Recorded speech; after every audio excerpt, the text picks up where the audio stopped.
అన్ని సమయాల్లో హీరోల జడ్జిమెంట్ సరిగ్గా ఉంటుందని ఖచ్చితంగా చెప్పలేం. అందుకే సినిమా ఇండస్ట్రీలో కథలు తరచు చేతులు మారుతుంటాయి.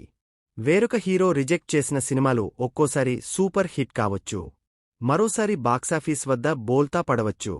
అలా ఒకరు రిజెక్ట్ చేసిన సినిమాలో మరొకరు నటించి హిట్ కొడితే మంచి ఛాన్స్ మిస్ అయ్యాడని అభిమానులు ఫీల్ అవుతుంటారు.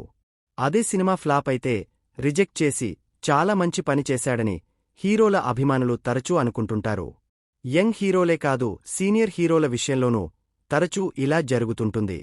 టాలీవుడ్ సినిమా ఇండస్ట్రీలో అక్కినేని నాగార్జున, వెంకటేష్లది ప్రత్యేక స్థానం. ఎన్నో సూపర్ హిట్ సినిమాల్లో నటించారీ సీనియర్ హీరోలు.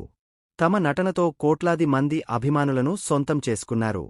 అయితే నాగార్జున రిజెక్ట్ చేసిన ఓ సినిమాతో వెంకటేష్ ఏకంగా బ్లాక్ బాస్టర్ విజయాన్ని సొంతం చేసుకున్నాడట. ఆ మూవీ ఏదో తెలుసా? సుమారు 25 ఏళ్ల క్రితం రిలీజైన విక్టరీ వెంకటేష్ సినిమా కలిసుందాంరా. పర్ఫెక్ట్ ఫ్యామిలీ ఎంటర్టైనర్గా తెరకెక్కిన ఈ మూవీ అప్పట్లో బ్లాక్ బస్టర్గా నిలిచింది. ఉదయ్ శంకర్ తెరకెక్కించిన ఈ సినిమాలో సిమ్రాన్ హీరోయిన్గా నటించింది. అలాగే కళా దర్శకుడు విశ్వనాథ్, శ్రీహరి, రంగనాథ్ తదితరులు ప్రధాన పాత్రలు పోషించారు. 2000లో రిలీజై బ్లాక్ బస్టర్గా నిలిచిన సినిమాల్లో కలిసుందాంరా ఒకటిగా నిలిచింది. అయితే ఈ సినిమాలో మొదట హీరోగా వెంకటేష్ను అనుకోలేదట. నాగార్జునను హీరోగా తీసుకుందామనుకున్నారట. అందులో భాగంగానే నాగ్కు వెళ్లి ఈ సినిమా కథ మొత్తాన్ని కూడా వినిపించారట. అయితే ఈ కథ విన్న అక్కినేని హీరో ఈ కథ తనకు వర్కౌట్ కాదన్నాడట. దీంతో మేకర్స్ వెంటనే వెంకటేష్ను కలిసుందాంరా కథను వివరించారట.